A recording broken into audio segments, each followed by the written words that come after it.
boys, and welcome to yet another edition of the Boob Tube Buddies podcast. In this episode, we discuss Chapter 1 of the FX original series, Legion. I'm Mothman, and I'm joined by the 60s dance number to my otherwise boring asylum life, Nathaniel Montgomery Graves. What's going on? How you doing? I'm good. I'm sad though because one, I've never recorded with you before. This is the first time You're sad that you've never recorded? Oh. No. Okay. I'm sad that I don't have a cool... Do I have a cool name? Have you guys given me a name? I don't have like a Mothman or a Foxman or anything. I think early on I started calling you Layman. Layman? Yeah, kind of like dumbing it down, layman's terms. It just sounds like lame, man. It just sounds like those two things Double together. entendre. Works on many levels. Well, I'm excited to be recording with you. I'm very, very excited, even though I don't have a cool name. Yeah, it's okay. No, what really cracked me up is that, have you listened to any of the Black Mirror podcasts yet? No, because I have not seen Black Mirror. So Black Mirror's great. I haven't seen all of it either. The nice thing though is everyone is self-contained. Right. Anyway, but Michael is on there and he does some really cool segments. His segment's called like Preacher Don't Preach, but he also said he wished he had a cool name as well. And so I was trying to think of some, just kind of, shooting from the hip with Fox. And one of them came up was because his last name is Frere. So it was Frere Losifer, because he has philosophical bits, right? But then the one I was really proud of was Frere of the Third Mic. That works on so many levels, doesn't it? On so many levels, yeah. Because he's like the third person in the group show. In that way. Yeah. Yep. And okay, good. And the obvious anti-Semitic reference. Yeah. Yeah, which it doesn't work because he's not anti-Semitic, but it's funny. Right. Right. It's funny. So anyway, I'm excited too. Nathan is my longtime friend, and we brought him into the show, yet we have yet to ever do a show together. So I'm super excited to be talking about it. So anyway, that was a very long intro before I get to the stuff we normally get to, which is, hey, go on social medias. We have Twitter, we have Facebook, we have Instagram, we have YouTube, and I don't know, interact with us, be part of the conversation on iTunes, subscribe, give us a review, those types of things, right? Yep, absolutely. Tell us when you vehemently disagree with our opinion, because nothing is more fun than having someone on the internet disagree with what you think. Absolutely. It never happens otherwise. Exactly. No one ever disagrees with you to your face. No one has the balls to disagree with me in my face, so they have to say it on the internet.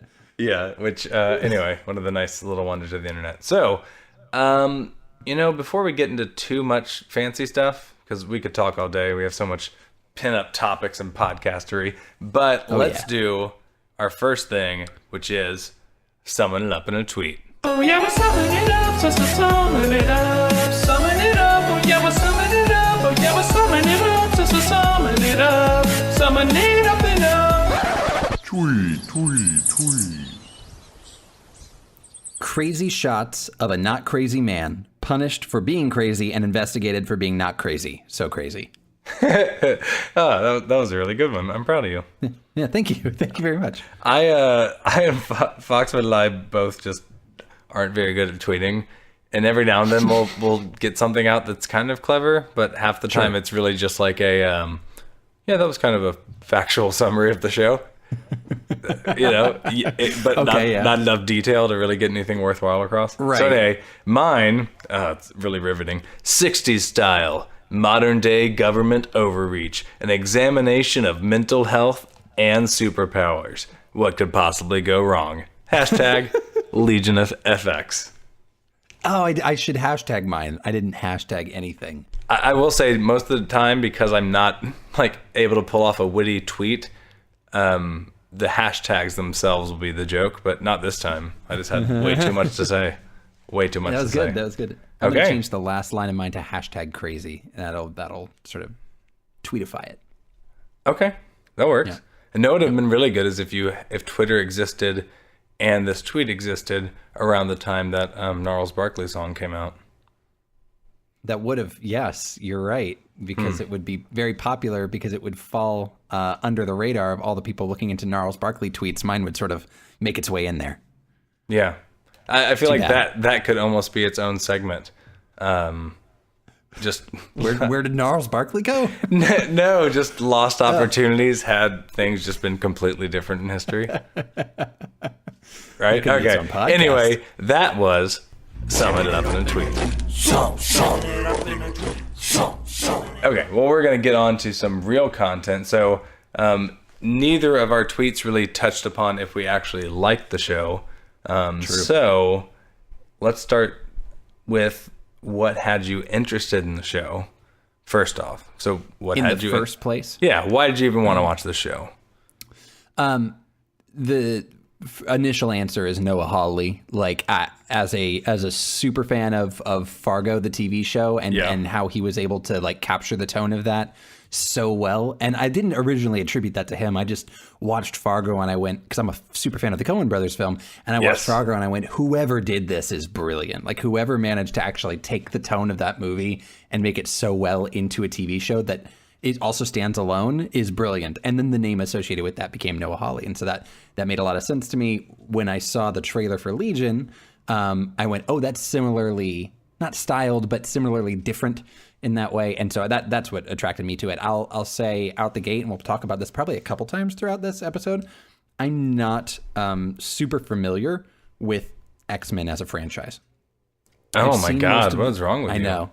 I've seen most of the Fox movies. Okay. But I've never read an X-Men comic book Oh my God. that I can recall. So yeah, that's something that is sort of lost on me a little bit. But I pick up on certain things here and there, and I have some assumptions based on what I know about the like Fox Marvel universe.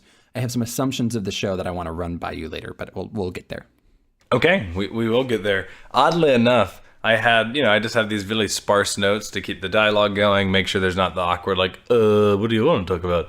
And the first thing was, what had you interested in the show? And for kicks, I had like an answer, and I was like, he's going to talk about Noah Hawley and Fargo. Hawley. Yeah.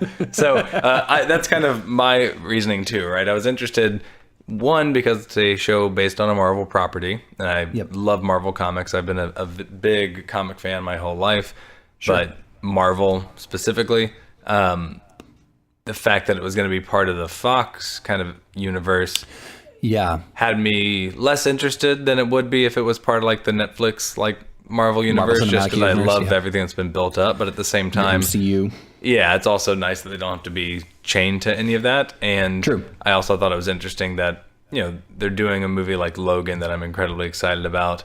X-Men Apocalypse obviously left a lot to be desired, but overall, there's been a decent amount of quality there. But then, the icing on the cake was that Noah's going to be involved, because I too absolutely love the Coen Brothers, love the Fargo film. Watched the first season, probably not until it actually was over. Like, I didn't watch it as it was coming out because it didn't really appeal to me too much. Like, why take this great film and try to stretch it out into 10 hours? I didn't actually read much about it, so I wasn't actually sure if it was just a extended version of the same story or if it was new. So it really took me out of left field, and I absolutely loved it. And I just finished the second season, and I will say, why the fuck did they have to have aliens?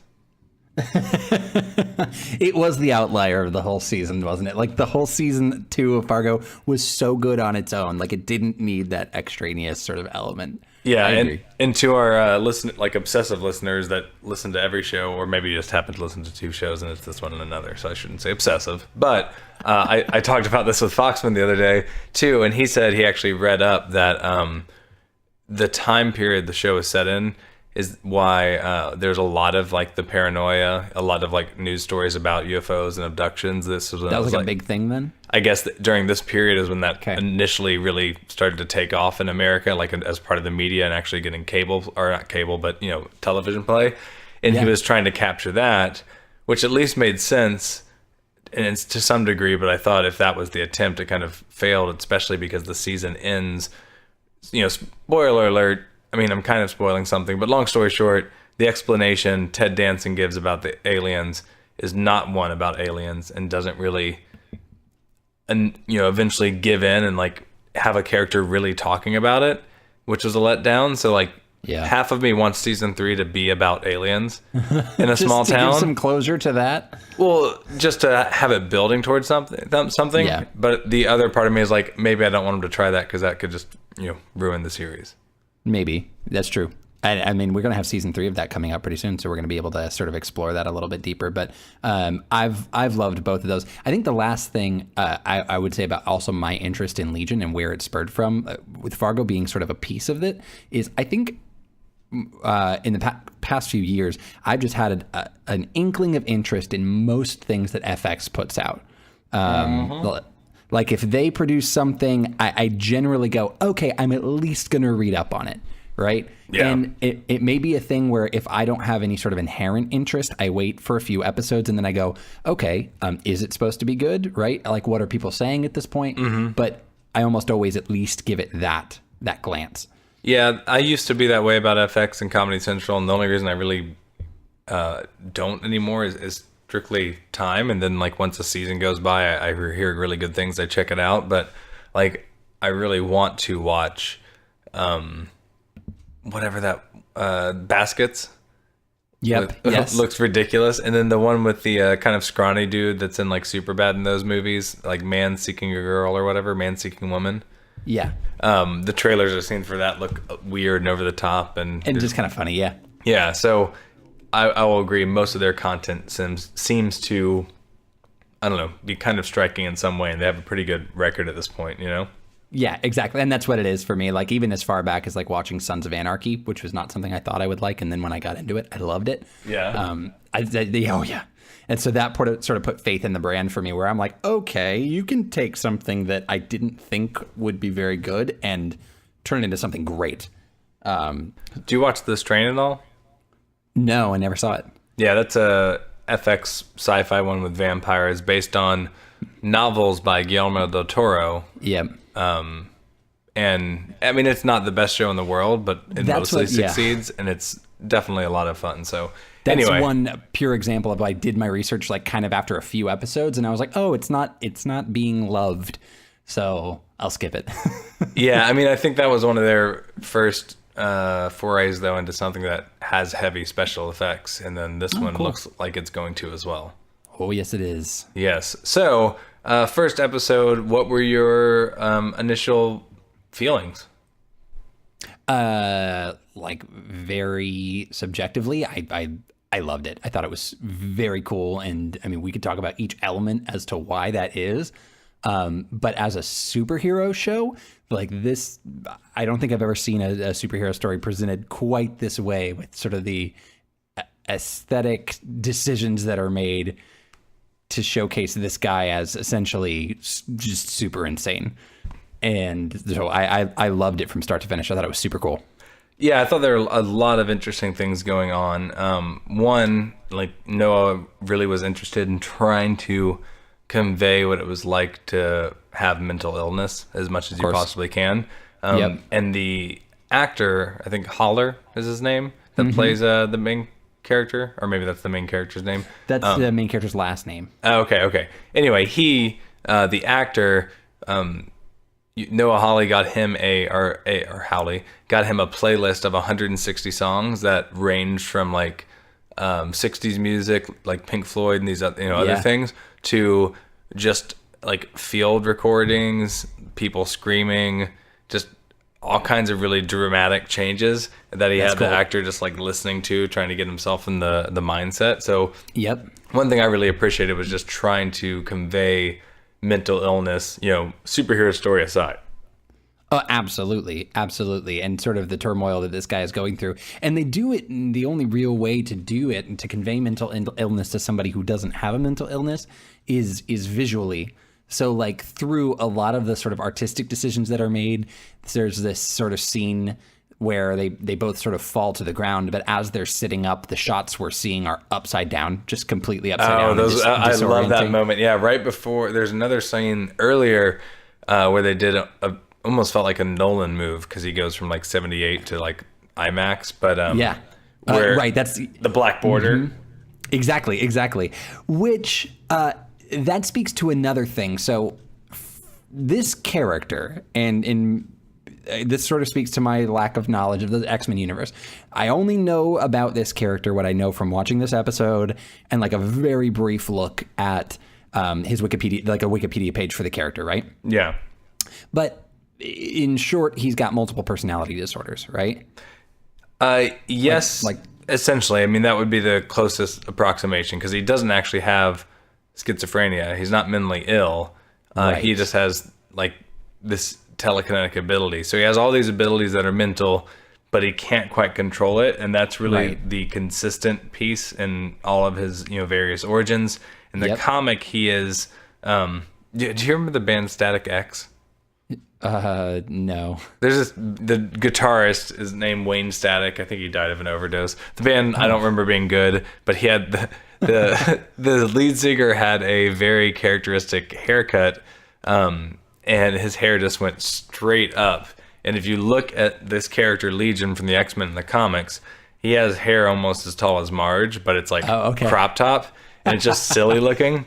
Okay. And I don't know. I always figured his hair was maybe some kind of knowing reference to that and the fact that X was in the band name. But anyway, this character, I never really read a lot of his stories because I think like his big story and introduction was all in the 80s. And by the time I was reading in the mid 90s, he was not really being examined anymore. And then eventually they used him again. But the gist of it is that he is Professor X's son with some like Israeli rebel or something like that, some minor character. And as the story goes, I guess he is hiding out with like at some relative's house from people trying to kill Israelis, whether it's Middle Eastern terrorists or Palestinians or whatever's going on. There's some kind of race war going on, and his family, one of his family members gets killed.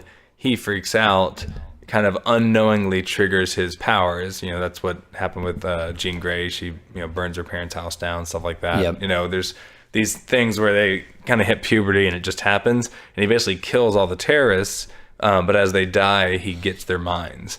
So then he immediately has his actual personality, but he's stuck with these like 6 terrorist personalities, and eventually they become to I don't know, people that he like sees. Yeah, well, yeah, to an extent they become characters, and then at the end of the day, he eventually can go like start changing the timeline, kind of going crazy, and the whole time it's really about how can he ever cope with all of this. Yeah, and we see some of that happening in this, so that sort of does make sense to me. But what I think is interesting, because he's got these sort of different characters sort of as a part of him or in his brain, and these sort of differing styles of personality. Yeah. The show itself goes through a similar evolution. So you've got so many different styles of like film and aesthetic in this that it's insane, and it moves so well. So like you've got kind of like a horror movie-esque moments, kind of like when he's in the kitchen and things start shaking. Yeah. Right. Everything goes everywhere. He gets sliced by the knife. Yep. You've got like cop drama in the interrogation room. You've got romantic comedy in the hospital, and then literally musical dance number.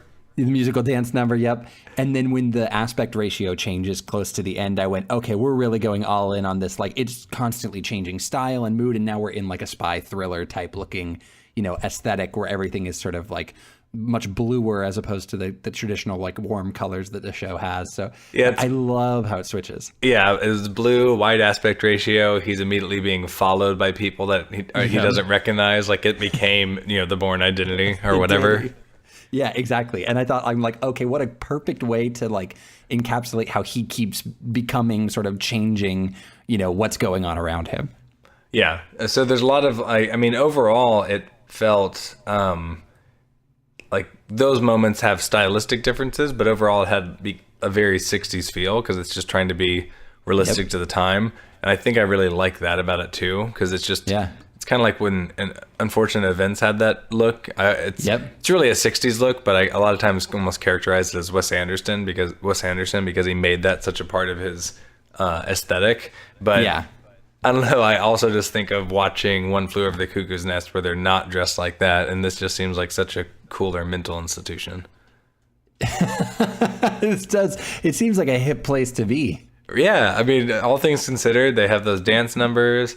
They have cool track jackets. They have like track suits and cool pants. Like they definitely aren't, living poorly given the conditions they should be, Right. No, absolutely. Absolutely. It's a very forward-thinking mental institution for that time period. Except like one hall of that mental institution. There's like one hall in that mental institution that is terrifying and not at all fun or enjoyable to be in. What halls? Oh, yeah. The hall with no doors. Yeah, with no doors. He's screaming, and then, he terrifying. sees his sister like halfway through a wall. Yeah, that's like a horror movie to me. Yeah, very much so. So what I'd like to get into next is an Audible ad. Absolutely. So we'll just be right back. Let's kick it off. All right. Hey buddies, this episode of Boob Tube Buddies is brought to you by Audible.com, the only website where erotica can be considered performance art. Buddies, today I wanted to tell you a story. Once upon a time, there were 3 little pigs. Come on, say it with me, you know the story. Once upon a time, there were 3 little pigs allegorically representing intellectual revolutionaries during the Russian Revolution in the Soviet Union. That's right, the book is Animal Farm, the dystopian novel by George Orwell, one of the most studied books in the American school system, and if listening is your pleasure, Audible's got you covered. Audible has not 1, not 2, but 11 copies of Animal Farm for you to listen to. Ever wanted to know what it would sound like for Jewish actors to dramatize Animal Farm in Hebrew? No one has. But that didn't stop Nathan Datner from catering to that microscopically niche audience. Go to audibletrial.com/boobtubebuddies, sign up for a free 30-day trial of Audible, and listen to a tale about the death of capitalism while supporting it wildly. Okay, little buddies, we are back. So where we left it off, I think we were, before we got into the aesthetics of the show, we were talking about like mental illness, the fact that they use the aesthetics as also a way to just change feels, kind of to imitate how he might be kind of viewing the world, which I thought was a really cool aspect of it. But I just also think it's nice to see a show trying to tackle mental health. I mean, you see every time there's a mass shooting, like regardless of where you are in the gun debate, the other side of it that always gets brought up for the most part is mental health. Yeah. Mental health. And I think I am not a politician or anyone involved in policy, but I would imagine it's hard to know how to approach something like this because not everyone's going to be like this guy where it's very obvious there's something wrong with him because of the way he interacts and talks and acts up. A lot of people are more subdued. There's also a show on Netflix that I think got pretty good reviews. I tried to watch with Julia and it was a little bit too over the top, but I think it's called Lady Dynamite. Okay. With have you seen the comedian Maria Bamford? Yeah, I know. Yeah. Okay, it's her show. Okay. On Netflix. I didn't see the poster for that. Yeah, and it's very much about her struggle with mental health, and it's not this kind of mental health. It's not that extreme. Yeah. But it's also very over the top and kind of quirky. But that's kind of its way. Almost think of the quirkiness of Adult Swim as kind of what the show employs to show. What it's like to be there. Anyway, I just think it's nice to have more shows emerging like this. I mean, I agree. It's kind of silly to think about something that's entertainment as being a part of social change, but at the same time, like there are people that were pretty closed-minded about gay people's rights, and then they just happened to start liking Will and Grace in Modern Family, and and then had that cashier that was clearly gay, and you know what I mean? It's just like this small little thing, and they're like, oh, I guess they are just people. I grew up never being around them, and I drew these opinions, and now I've kind of, through the lens of entertainment, have opened my mind with experiences that otherwise I wasn't going to encounter, I can see that happening here. I can certainly see it being sort of like you kind of come to terms with the way that people may view the world differently than and that's a problem for some people in America, and that this is, that mental illness is something that we don't talk about a lot as a society, at all. We talk a lot about physical health. We talk a lot about like making sure that you are taking care of your own physical health, but never mental, and never concerned for the people who are out there who are dealing with severe mental illnesses and troubles in their life. So I can see this sort of bringing a light to that. I wonder how much the show, obviously our main character suffers from some sort of representative mental illnesses. Like it's clearly a mutation, right? He's clearly got powers, and this is sort of spurred on by those powers, but he obviously suffers from some sort of mental illness. I wonder how much more of this hospital that we get in episode 1 is going to carry over into the next episodes. Yeah. Because it does sort of wrap itself up in a way to say, we're beyond this, maybe, you know? And there's almost a definitely like definitely not past the hospital. But it's almost like they want to move beyond this one environment that we find ourselves in the very beginning of the show, which is that they're all stuck in this sort of mental hospital. So I mean, time, will only tell where the show tends to go with this. One thing I did like quite a bit, I think when film and TV try to portray a mental hospital, you wind up like, they want to fill the mental hospital with like a cast of characters who all like have, varying levels of mental disorders. Yeah. And you wind up with a very similar cast of characters, no matter which show you're in. There's like the guy who is like itching and thinks like the government's out to get him. Uh-huh. There's a person with headphones on because they're distracted, or don't like loud noises or something like that. People who don't like being touched. Like it's a lot of the same sorts of things that you see in every iteration of like a mental hospital in film. I wonder how much of that in those illnesses are based in reality and how an environment in a mental hospital actually feels. Yeah, that's a good point. Because like I said, I know Noah was intent to kind of capture that, but at the same time, did he put all his research and energy into the main character, and then the rest are kind of just,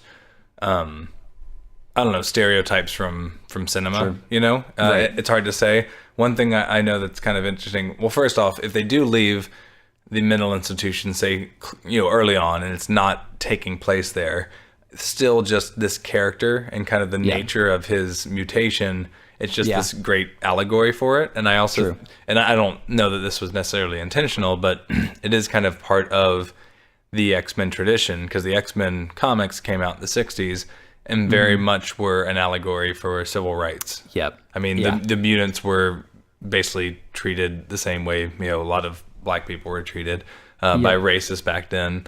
And it was about, like, essentially doing the right thing, even though you're not necessarily being treated the right way, and being a positive, piece of change. So it'll be kind of interesting there. I will say, I don't think they're going to leave the hospital that early because, one, Aubrey Plaza, doesn't have abilities and is just there. Well, but she appears to be, by the end of the show, a new character in his brain that he sees places. That's what I got out of that. Oh, yeah. See, I'm not sure. I know I read that that character was initially an old man. Okay. And then Noah met Aubrey Plaza and just wanted her to play it, and then she said, whatever you do, don't change the dialogue. And so she's just reading the dialogue that was written for an old man as part of her just sounding crazy. Cool. I mean, maybe they are only going to use her for an episode or two, but what the hell was up with that little weird fat short dude with the triple chin? It's like a little blob with like a human face is almost what it seems like. So they show it like 3 times. There's a couple things they show him referencing a few times, kind of like little motifs that they showcase throughout the show. Yeah. And he that character is one of them. And I have no idea. And then there's another character that's like between the bushes with like face paint on. You see him like 2 or 3 times between curtains. Yes. You absolutely do. And almost, always in the background. And then, but you see Aubrey Plaza's character in a similar fashion late in the show. So when he is leaning over the broken lamp, after he's broken the lamp and right after his sister takes the gardening tools, as he's cleaning up the broken pieces of the lamp, if you look in the mirror in the bottom left of the frame, Aubrey Plaza's character is there staring. Okay. After she's already disappeared from the room. So it's like this weird, creepy, these people in his brain are kind of always there in some way, but they're in the corner, kind of not being noticed. So, right? I mean, he could leave the hospital and still, Aubrey Plaza or whoever could be interacting with him quite a bit in some way. I kind of foresee that happening in some way. I mean, and I don't think it's going to spend the whole, I don't think it's just going to be a mental institution show. Sure. But I am suspect that like after the breakout, it's just going to completely move on. I feel like we'll continue to get more backstory of what his life was like there, but it's hard to say, you know, because you're also not sure about time frames and the order of things necessarily, because there's a lot of flashbacks going on top of just the weirdness that is the way it's shot, you know? Yep. So as far as the cast goes, I'd love to get your thoughts around just, I mean, I like Aubrey Plaza's portrayal. I thought it was interesting and quirky. She does play it. She does play it like a man, like the way she is trying to kind of sit and play cool and stuff. So it's very interesting. And I didn't know it until after either. I love that too. And she does sort of in this serve as the comic relief. Like, so here's the thing about your protagonist having a mental illness. Like immediately as an audience member who's seen this sort of thing before, you kind of want to root for him to like be in the wrong location. Like, okay, he's our main character though, so he's not really crazy, right? Like he's here, but it's wrong. Like he's not actually meant to be here. Everyone just thinks he's crazy, but he really has superpowers. You know, and then I think that's kind of just what you get out of, you know, the history of cinema, where you've got, well, your protagonist is a mental institution, but it's not because he's really crazy. You know, it's a mistake essentially. And that's not the case with this. You know, he definitely has his reasons and, you know, justifications for being there. But Aubrey Plaza is the first character you meet who is like, oh no, she's crazy. Like, like there's no question. Like, it's not like a is she, isn't she? Like, she's insane. Yeah. And they do it in a funny way that makes you kind of want to root for her too, because then in the very beginning when you meet her, they're also staring at the other guy who's just drooling. Sort of do you think it's just saliva or and then you have Sid, who seems to eventually have powers, and Sid Barrett, by the way, is the name of the creator of Pink Floyd. He was the guitarist and singer and left pretty early on and was replaced. Like most of the Pink Floyd songs, you know, aren't from this guy, and he went into a mental institution. Oh, interesting. And so they named that character after her? I guess so, yeah. So is she not from the comics then? No, I actually looked up and I could have missed one, and there might, like, maybe that blob thing, or, you know, there's references to something, but he's pretty much the only comic character. I mean, unless some of these government agents are characters I'm unaware of, but I didn't really catch their names, so they're very comic booky, but her mutation is very interesting then for being, you know, sort of an original. Like this idea that at a certain point in the episode they switch bodies, but like temporarily. But it's not there at the end, and this is sort of a twist on the typical like body switch formula. Mm-hmm. Normally in a body switch story, you like switch Freaky bodies. Yeah, like Freaky Friday, right? Your brain goes into the other person's body, and your goal is to get, or your soul, or whatever it is, right? But the goal is to get your soul back into your body, so you have to go locate it and, you know, sort of transfer yourself back through whatever sort of mystical process that, you know, the tale entails. In this, it's not the case. They switch bodies, but then later at a certain time, their bodies just return to them. Like, yeah, it's kind of like at midnight, it turns into a pumpkin. Right, exactly. So you're like going and finding his body didn't mean anything. It's just his brain got moved into her body for whatever reason, but later it just sort of undid itself, you know. So he really had escaped the prison. He just looked different. And then later that look augmentation just sort of undid itself.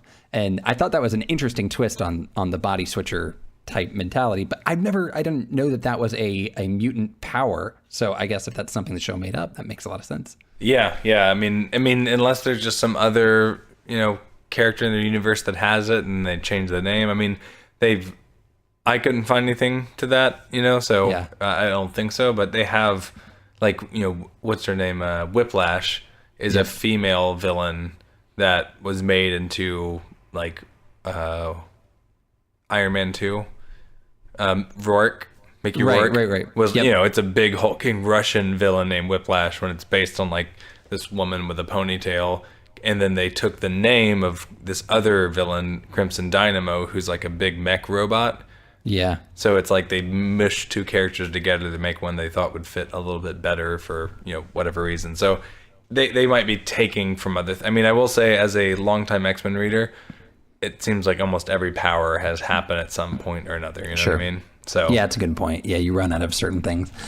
Yeah, and okay, so cast, right? So I like the way that all of those people play. The girl who plays Sid, we know from Fargo season 2. Yes. So I think there's at least 2 actors in this one episode that have been borrowed from Fargo. Isn't the interrogator? That's the one that was in my head I was toying around with. I wasn't sure of. I know the I can never remember the actress's name, but the older blonde lady at the end is the mother from season 2 of Fargo. Okay. Right. The family mother. The interrogator, I believe so. Like in my head, he would be the third. I just can't pin down who it was he played in Fargo. Yeah, I'm in the same boat. Like, I recognize him, and I'm like, wait, what all has he actually been in? Right. So right. I feel like it has to be something, but I really liked his character, and I love when he got stabbed with the pen. Oh, I mean, you knew that was going to happen, though. The fountain pen sitting right there, it had already begun to shake. He, like, put his hand on it very, like, oh, my God. Yeah. It's like, okay, that's going through his face. I thought it was going to kill him. I thought it was going to go through his eye or something like that. Yeah, so, but he played a great version of that, like, sort of shady. You're not quite sure what he's after, but you sort of learn as it goes on. He gets more maniacal as the episode goes on. Because first you kind of want to trust him, and then you later just you kind of want him to blow up.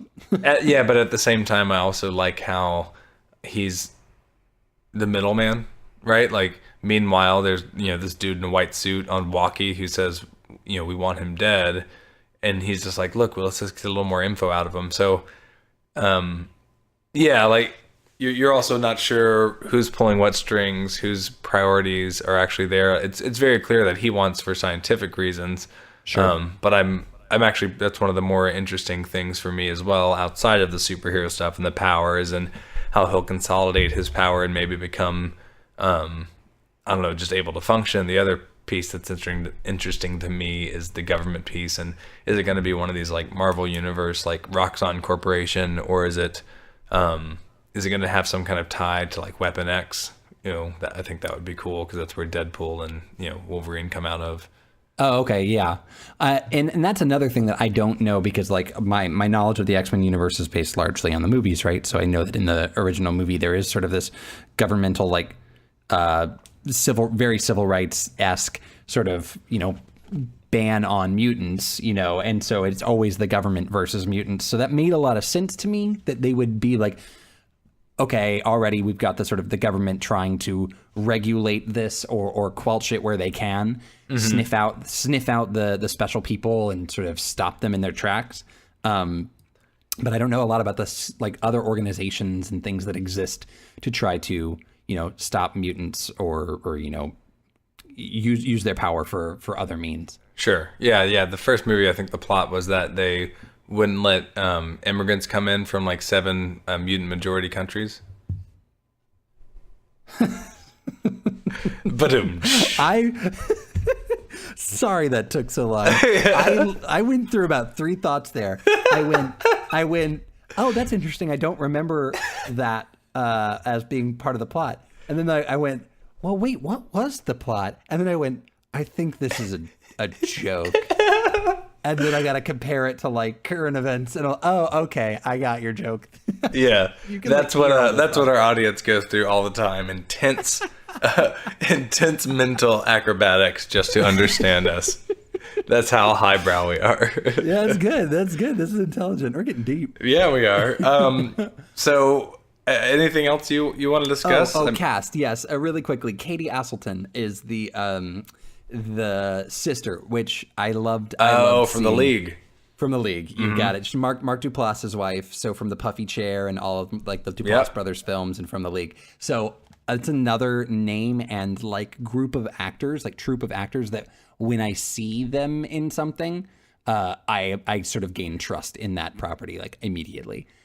Specifically the Duplass side of things, Mark Duplass and Katie Aselton. And when I see their like name attached to something from a writer producer standpoint, or just acting in something, I go, they don't pick projects willy nilly. Like they make their names attached to good things. So I saw her and I was like, okay, right up my alley. I'm down. Let's do it. So does she, like, I know Mark Duplass and I've seen Puffy Chair and the one I love. Does she like write or produce or something? She does. Yeah. Okay. I just knew her from like being the actress in The League.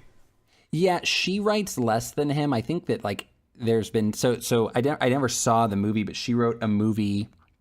Oh, what was it called? It was like a horror movie. It wasn't called Black Rock, was it? It was like a horror movie with her and 4 other girls that she wrote that Mark Duplass sort of like produced. Okay. Because he wanted to like help her produce the thing she had written.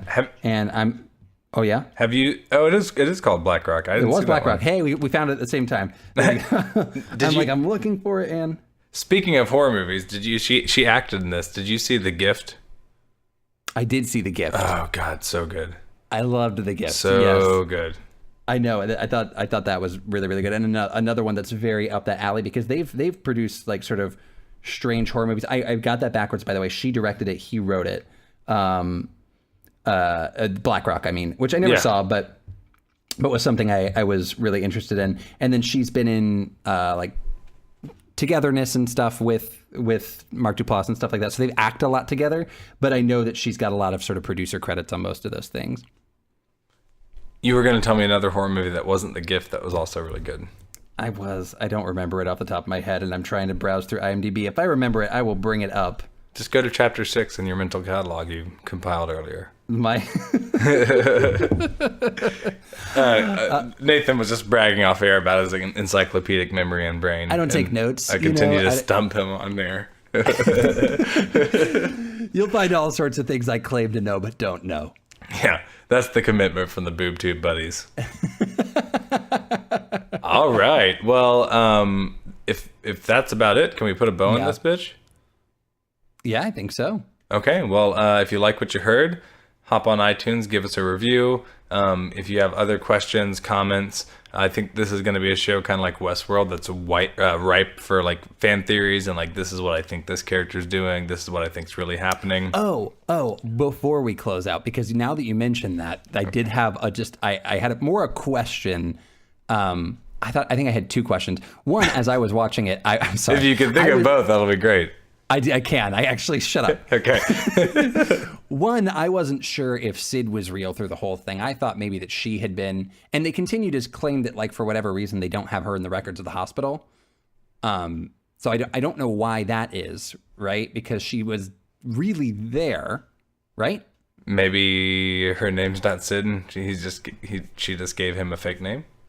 Okay, maybe that's it. And I considered that halfway through, but I thought like maybe or Sid really is her name, and they she's working for this superhero team and got checked in with a fake name to find like candidates. Like maybe what I mean. Maybe they had a good authority that this was a government watched mental institution that was meant to also house mutants. And so she falsely got checked in under fake credentials, and then she was being upfront with him and told him the real name. I don't know. Maybe that very elaborate and intricate, detailed explanation is real. I'm not sure. That could be. Only time will tell. This is a great example of a fan theory that we'd love for you to share on social media. I'm going to come up with some great fan theories on this. They're going to be real. They're going to be so elaborate. And your second question? The dude carving the thing, was that guy real? That guy was not real, right? That guy was in his head. What? Okay, all right. I think it was in your head.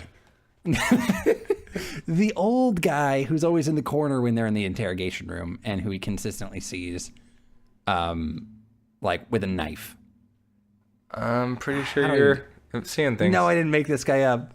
But now I'm scanning through the show and I can't find an image of him. And I'm beginning to think I made a character up. No, I'm serious.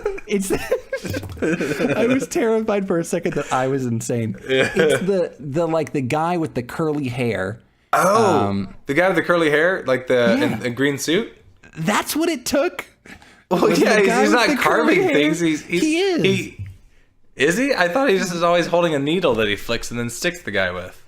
No, there's like a scene where, so he's always with the main character, but there's a scene later where he's with the government agency in their sort of like monitoring control room. Yeah, he's real, but whose side is he on?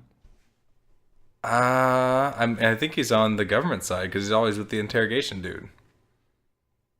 Gotcha. Okay. Unless you saw some kind of thing where like he was playing the government and was really on the other side. Nothing tangible on that end, but he was just such an interesting character to constantly be with these very traditional sort of like secret agent types.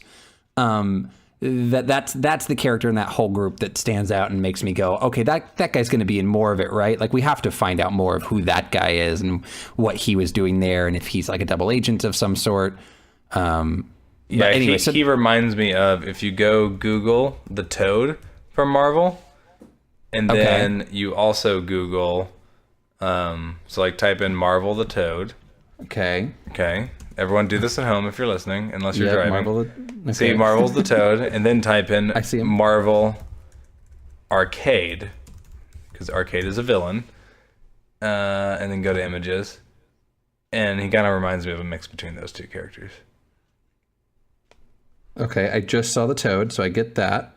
The curly hair is there. Yep, and then Marvel. the Arcade is kind of always wearing a suit and also has like, Yep, sort kind of of curly hair. Fantastical sort of look to him, outlandish. Yeah. Sort of suit. Our Arcade is one of those characters that I would absolutely love to have a X-Men movie actually have as the villain. Ooh, that's cool. Because he has basically like a death world that he creates, like a evil theme park. But it's all realistic, so you could equally do some crazy mind-bending stuff like you're doing in this show, but in a full X-Men movie with giant set pieces and all that jazz. That would be cool. I'm excited for this show to help me dive more into X-Men lore, and all the different characters involved in that. I'm really, really excited, and even though it's not a universe I'm incredibly familiar with, this show has me completely hooked at the end to go like, where is this going and what is next and who are all these people? So I loved this. Yeah, and know what I'm going to do for you and the audience? Yeah. Next week sometime I'm going to update the website where we have a bunch of links to buy recommended media. What's happening there is you click it, you're basically buying it from Amazon. They have great prices. It gives us a little bit of a cut, but we'll start talking about just different cool comic storylines, and I can throw up the graphic novels on there, one of which will be Old Man Logan, which is an amazing standalone like storyline from the Marvel universe that more or less is what pre-reading for Logan. Yeah, it's more or less what the Logan movie is going to be based on, and it is just phenomenal. But also, so that wasn't just a Last of Us remake movie. No, it's Gotcha. I mean it's very much like Old Man Logan predates Last of Us. And it's Logan with like short cropped gray hair, also predating Last of Us. He looked like, Joel looks like Old Man Logan.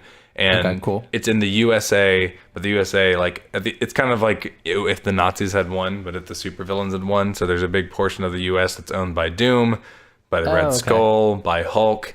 The heroes are basically dead. The only heroes left are the ones that, basically have fallen in line. So even from the start, Logan, Mr. Badass, is kind of complicit and just kind of doing what he needs to do to deliver supplies. It's very similar to like if Logan got stuck working for Negan, like people come around for supply drops and all this other stuff. So it's a very fun story, and I think it's going to be a kick-ass movie. And anyway, sweet, we'll see you next time, little buddies. Absolutely, see you next time, little buddies.